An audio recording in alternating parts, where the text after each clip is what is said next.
I felt heartbroken. Terrified. Completely gutting. Cross. Devastated.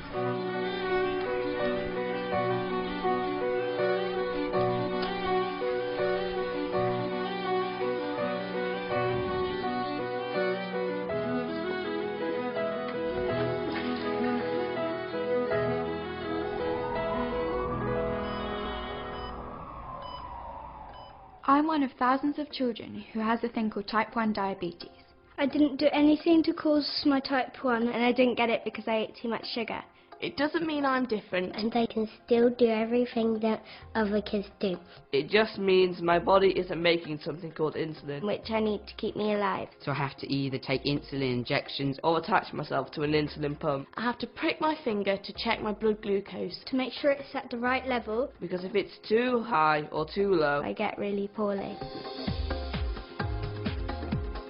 It's important to know the symptoms of type 1 diabetes because it can be so subtle and then all of a sudden it becomes critical.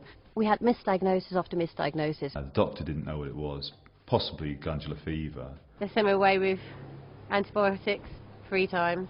If I'd have known the symptoms and I'd have known about all of their symptoms together, I would have taken her to the doctors much, much quicker. A normal kid would be drinking a couple of drinks in the afternoon, he'd be drinking a couple an hour. It was always Thursday, we get up in the night time to drink, and we're drinking all the way through the day, through her lessons. He wouldn't sip it, he'd be gulping that down, hand it straight back to me and say, I want some more. I remember drinking gallons and gallons of water, and nothing quenched my thirst. it never satisfied me. No matter how much I drank, I wanted to drink more. She went to the loo a lot in lessons, but we thought because she was drinking a lot, that's why she was going to the toilet. We'd be up and down the stairs every 15 minutes, every half an hour. Every morning I was getting her up, she was soaked through right to the mattress. What was surprising was that she had wet the bed again, and she hadn't done that for months. He does another week, and then 10 minutes later he needs to go again. And I'm actually chastising him, saying, look, you can hold it now, you can hold it. And of course, he can't hold it. They put me on the scales one day, and I'd lost like 2 stone. His shorts were falling to the ground. We had to tighten them up with a belt. He'd only just turned 3 and he was sort of back into 18 to 24-month clothes. At the end, he was losing £1 a day. He'd always had a bit of weight on him, a bit of meat on him. And all of a sudden he'd lost all this, and we put it down to growing. She was exhausted all of the time. She was sleeping lots, so about 20 hours a day. And then even after she'd got up, having something to eat and wanting to go back to bed. You can sleep or relax, but you've never actually rested. My legs felt like lead, and as much as I slept, I'd wake up and I'd be so tired.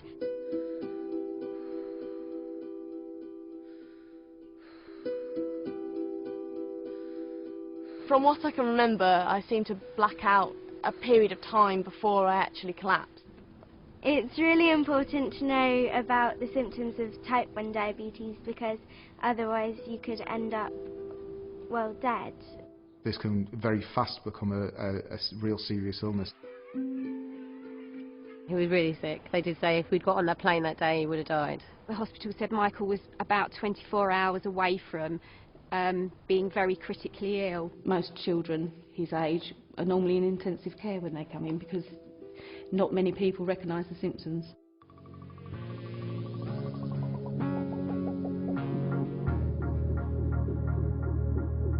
If your child is drinking a lot, if they're going to the toilet a lot, if they're really, really tired and lethargic, it can be type 1 diabetes. If you have any doubts at all, don't think that you're wasting GP's time, go and get them tested. Just ask for a blood test and then you will know. Be determined to get to the bottom of your concerns. Get them to the doctor, get them tested. It's a very simple test. If you don't, it could be very dangerous for them.